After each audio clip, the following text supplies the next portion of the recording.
Hey, what's up guys, it's me, AB, and welcome back to episode number 16 of Vault Hunters. So I'm out here kind of just doing some exploring. I was looking for a desert to get some sand, and I came across this. I thought it was pretty cool, so I figured I'd show it to you guys. What do you think? Also, I'm getting shot at by this thing, which, what is this doing in the overworld? It makes no sense to me. I have no idea how this got out here, or I mean, I have an idea what it's like. A basalts. Yeah, I've seen this in the when I was getting netherite. I don't think you're supposed to be out here, buddy. Think. I mean, yeah, I'm just like out in the middle of the mountains. Oh my god, and I guess things are burning. I kind of think that might be a bug. Not totally sure, but pretty sure that guy is not supposed to be out here in the overworld like that. So we're not actually meant to be out here for today's episode. We are heading back to the base, and we're going to do some building today. Look at that behind me. That's crazy. So we're going to do a little bit of work on the base today. I have a little bit of an idea of what I want to do. I have a few ideas for windows that I want to put on it, and I want to give you guys a little bit of an overview of what I've been thinking. So as it stands right now, the base, I like how it looks. It's a little bit samey though. You know, there's not enough to break up the deep slate all around it.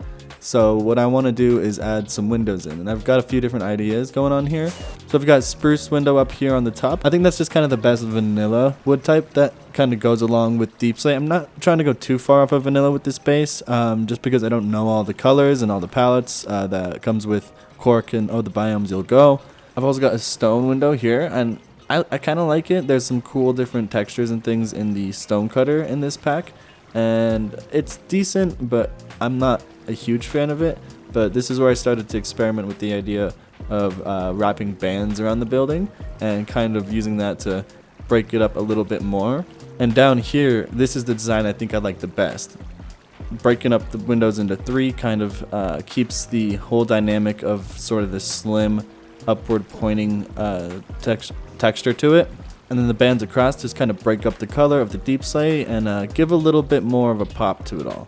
Some of these blocks, like the ones you see above me and to the right, those are both going to be things that are not vanilla. Those are cork, I think. I'm not totally sure, but again, one of those cool textures from the stone cutter that works really, really well. So there's a little bit of a fine line between breaking things up and like really having like huge contrast that doesn't really go together.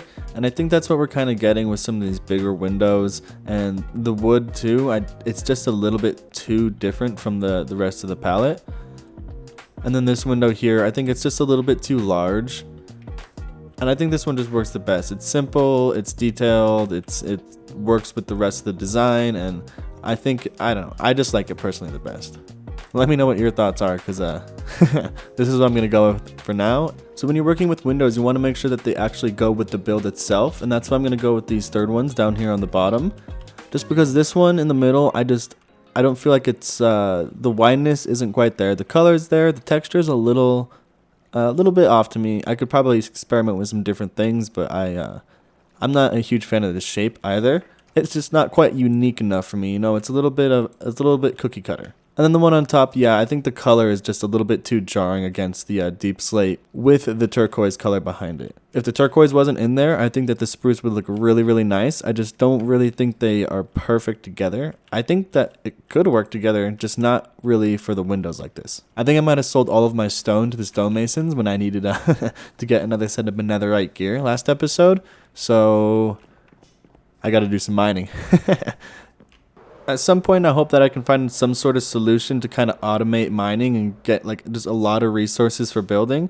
I'm pretty sure with some of these different mods like Create and some of the other mechanical mods, I don't know. I don't really know any of them yet, but I'm almost positive that we can make some really cool, really like large machines that will get us just tons and tons of resources, and we can build some really, really massive stuff. Now that I have netherite gear, I've taken to just jumping down. It's still not the best method. I lose half of my health, but whatever. It's fine. Ooh, I should have brought some torches. That was a mistake. Oh yeah, I don't have any torches. I guess I'll just have to suffer. Oh, I don't know if I want to deal with that. That's a lot. Let's just go over here. You know what? I have a better idea. Excuse me, sir, but this land is now mine.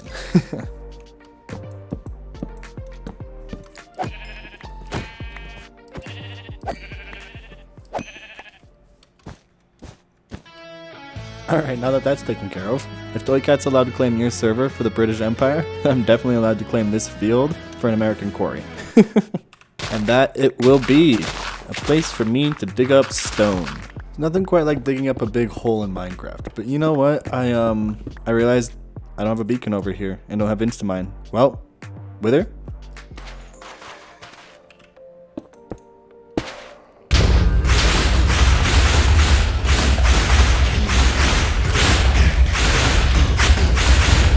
I barely knew her. Alright, there we go. I got a new nether star. I need a little more obsidian and some glass.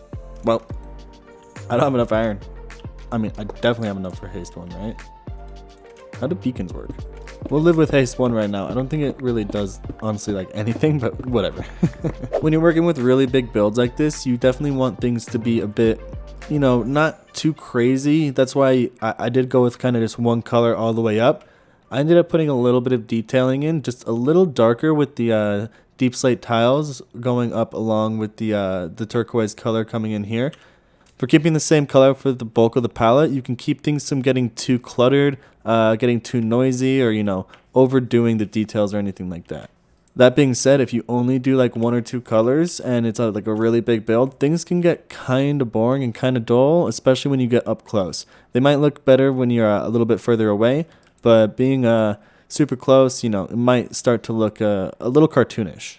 So that's why I want to come in with these windows and kind of have this stuff wrap around and, you know, just add a little bit more color to the palette and a little bit more detail to it all. Eventually, when we end up detailing the space around it and doing the landscaping, you know, we're probably going to end up doing some of these weird oddity things. I think that's actually what this thing is called.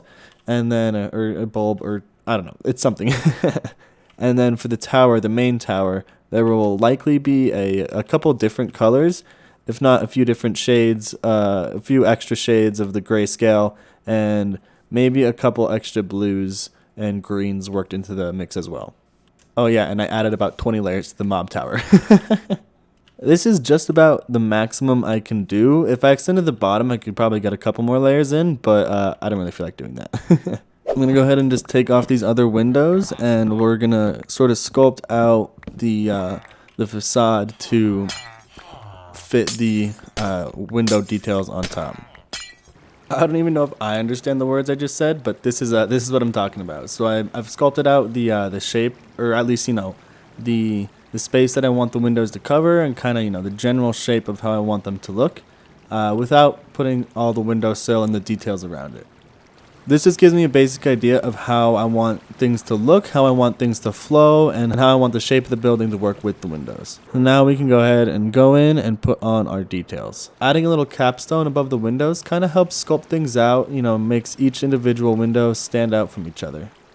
Drawing things out side by side, like the bottom of the windowsill here, we have the stone bricks on the bottom, and we have just the regular stone on top. And I actually think I like the regular stone on top. So it's being able to see them next to each other like that is a really nice way to kind of evaluate what the best options are. Especially when you have a lot of different textures to work from, which in this mod pack there are a lot. I mean, there's a lot in vanilla already between all the different block variants, but you know, you can really get into things pretty heavy when you start modding the game. So don't be afraid to try different things out. Try to experiment with things, see if, you know, one thing works better than the other, put them side by side. And if you need to change things later, that's totally fine. You shouldn't be worried about having to come back around to things, and that's kind of part of it. There's always a growth and a process, and a lot of times we want to think that things are just done. But in a game like Minecraft, which goes on for forever really, like, you can take your time and adjust things over time, and, you know, make small detail changes and really let things grow naturally and organically that way. Sometimes those can be the best builds because you have an opportunity to really take the time to evaluate what you think needs to be added or changed or modified, and it comes organically and naturally. Most of the time when I really have something that I'm proud of, or a build that I am happy about the most, like, it's because it just came to me and it happens all at once. Sometimes you're sitting around for a long time waiting for it to hit, and you can try to force it, and you should definitely, but sometimes it just happens naturally, and it's a great feeling altogether. Same thing is true for a lot of different types of art. All right, and there it is, all detailed out. I think it looks really good. Yeah, I'm really happy with how it's looking, and it's, oh, yeah, I'll need to do the front. It was actually a lot of work to be done on the sides and the back, so I'm probably gonna do all that off camera. Otherwise, this would just end up being really repetitive, and yeah, you guys don't need to see all that. But I am very happy with how it's looking, and I think that, I'm pretty happy. I am very happy with the way it's looking. I don't think I have to do too much more to it. There may be some opportunity to put like a block right underneath these windows here, just like a chiseled deep slate or something. But aside from that, I'm pretty happy with how it's come out, and yeah, I think that's pretty much going to be it for the details on the tower. Yeah, I unfortunately do think that's going to be all the time I have for today's episode as well. So thank you guys so much for watching. If you enjoyed, if you learned anything, hit the like button down below, subscribe for more videos like this, and yeah, I'll see you guys next time. Bye.